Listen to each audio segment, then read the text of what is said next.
Hi, this is Michelle Bruno, and this is my week 4 presentation for a disciplinary action. This scenario revolves around the patient identification policy, and what that policy states is all patients will be identified prior to treatment, procedure, or communication. They must use a second identifier at all times to ensure a safe and accurate treatment. And those two identifiers are the name and date of birth. If a third identifier is needed, we would use an ID or the address, and that would also be confirmed in the patient's chart. What this does is it establishes trust and confidence in the practice. It creates a safe environment to ensure the right patient, right time for the right communication or visit. And the uses in the front office setting would be for incoming and outgoing calls, scanning of documents, the check-in and check-out process, picking up or dropping off of patient documents, and also taking any messages.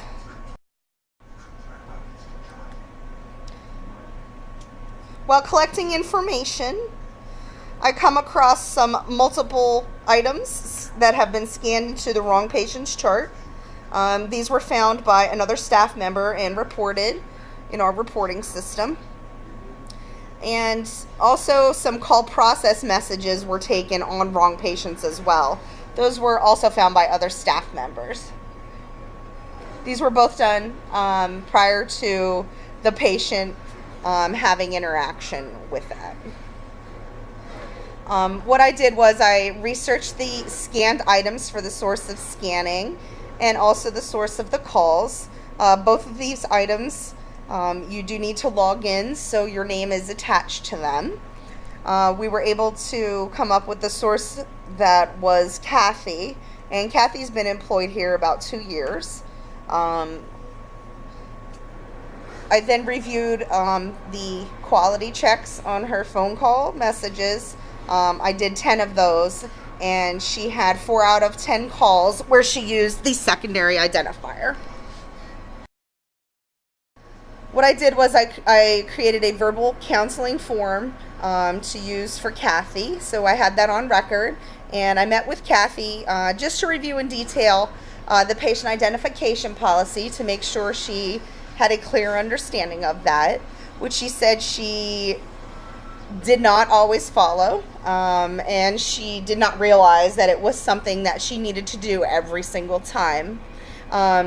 We do have this and discuss it at our monthly staff meetings because it is a patient safety measure, and she has also been trained in this as part of her training when she began at the practice.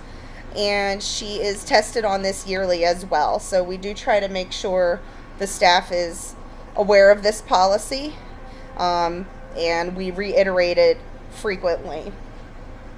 I did just let her know that the secondary identifier needs to be used so that we can ensure patient safety. The plan of action from there would be to Kathy was going to make sure she used the name and date of birth for each encounter with the patient contact, scanning, and for all incoming and outgoing calls. And that I would reevaluate the progress over the next month by reviewing phone quality checks and any errors. I let her know she needs to have 10 out of 10 for the quality checks on the phone calls, and she can have no scanning errors.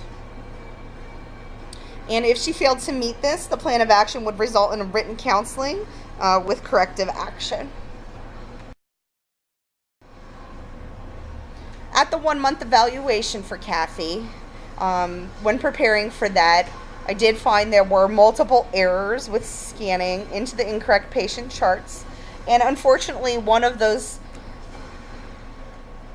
resulted in a medical decision based on that scanned document.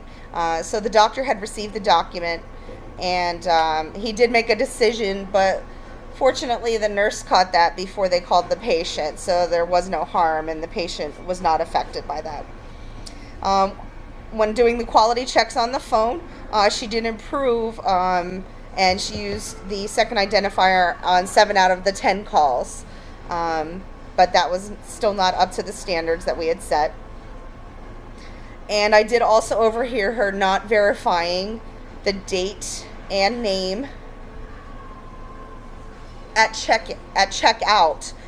So when she started the checkout process, it was actually on the wrong patient, because unfortunately the patient was given the wrong form on the way out, so they had someone else's form.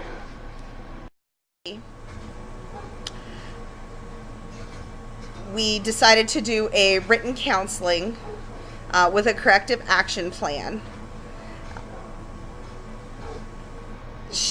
I had her sign up for additional training, and we adjusted the schedules. The training was just to go over the check-in and check-out processes and make sure that she did have a complete understanding of those. I did advise her again that she must use a secondary identifier, that she needs to check with every phone call, either incoming or outgoing, and every time a patient checks in or out, and every time a document is scanned. And that, unfortunately, Kathy did have a patient identifier error within that first month. She is to have no patient identifier errors in the next 3 months. And in this circumstance, the patient failure by the middle name follow this or meet but the form that came over. We would over with the first name, follow the corrective action plan, and it would result in the provider did make a decision based on those scanned results, and the clinical support staff had made the call to the patient as directed by the provider. They tried to order additional testing for the patient, and the patient stated that he never had the initial testing that they were calling about. The clinical support staff did report the error to me, and when I checked Kathy's call process for that month, it had not improved, and it was only 6 out of 10. Unfortunately, I did have to start the termination process for Kathy. I contacted HR with the corrective action forms and supporting documents, including the counseling forms and error reports and the call process quality checks. HR did approve the termination notice, and I met with Kathy and just had to explain to her the reason we had to let her go. That the efforts that she had been making resulted in only minor improvements, and even with the additional training, she was not working at the highest performance that she is to be working at. This compromised the safety of the patients and the patient's confidentiality. Thank you.